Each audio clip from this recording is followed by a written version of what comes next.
Hello, it's Dr. Christine Arsenault here today. And if you are in pain, today's video is for you. Wanted to talk about chronic pain and the factors that make it worse that you might not be aware of.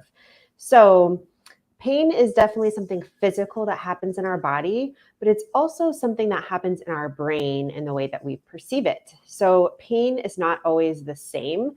You could take a hammer and you could hit your hand with the same exact force and have different pain experiences depending on other factors. For instance, if you were working on a project that you hated, you had slept really poorly the night before, you had eaten fast food, and you were lonely, you're going to have more pain, a different pain experience than if you had been working on a project that you loved, surrounded by loved ones, friends that you enjoy being with, you slept great the night before, you ate some anti-inflammatory food. Your pain experience is going to be a lot different. And I think sometimes we overlook some of the other lifestyle factors, some of the other things in our environment that can actually affect our pain levels.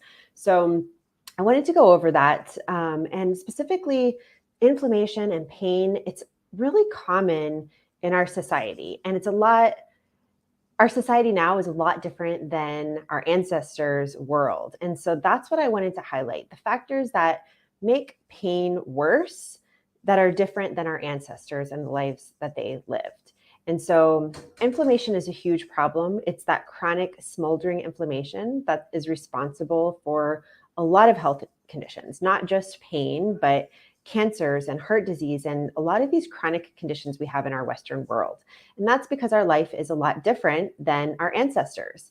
And so I'm just going to point out those factors. So one of them is sedentary. We live a sedentary lifestyle versus having movement. And a sedentary lifestyle causes inflammation. We're not out hunting for food all day. We kind of live in little boxes. A lot of us work in boxes, live in boxes, where we're just sitting down a lot. We might sit at an office job and then come home and sit in front of the TV, and our bodies were built to move. So this causes inflammation, which makes our pain worse.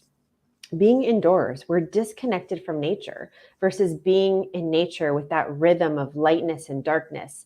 And that circadian rhythm that is set by being in nature helps us with pain management. It helps us with our melatonin levels, which are anti-inflammatory. It helps us with our cortisol levels, which causes inflammation. So being out of touch with nature is one of the factors that influences our pain. We're also socially isolated compared to our ancestors who had tribes that they needed in order to survive. And loneliness is a big factor in how you experience pain. Fast food laden environment today compared to our hunter-gatherer ancestors. So when we get away from eating whole foods and eating anti-inflammatory foods, that can impact our pain. It also impacts our gut. So if we have dysbiosis in our gut, that breeds inflammation, which causes more pain. So it's really important to address your gut if you want to address pain. Sleep deprivation is a huge problem in our society today. We are a bit of a go, go, go society. I'll sleep later. That affects our pain levels directly. In the olden days, we would go to sleep when the sun went down. And now we are up at all hours, checking our phones, having added stress and distractions that keep us awake. And sleep deprivation results in 15 to 30% increase in pain sensitivity. And then we just live a frenzied life, a stressful life versus a more boring life that our ancestors led. We're meant to really live a boring life, not have all these novelties and constantly be seeking out things. And that stress, even if it's good stress, it's just our body perceives it as stress, which causes us to create cortisol, which causes us to be inflamed. And it's a much different world where we're always on our devices. We're always bombarded. It's really bad for our brain when we're constantly being interrupted and switching tasks as well. And emotions, mood, mindset, all of those affect your pain. Past traumas in your life is a big one as well.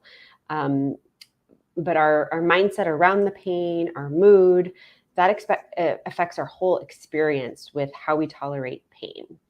And chronic pain is also associated with neuroinflammation. So an inflamed brain is going to affect our mood. Chronic pain is associated with increased risk for insomnia, and we know sleep is going to affect our pain then, so it becomes a cycle. And chronic pain is also associated with increased risk of anxiety and depression. So it's important to look at all these factors so you can actually make an impact and have some shifts in your pain levels. And so when we address inflammation, which is really the focus for how I work with clients, is really looking at inflammation. When we address that, we can address that through lifestyle factors contributing to it.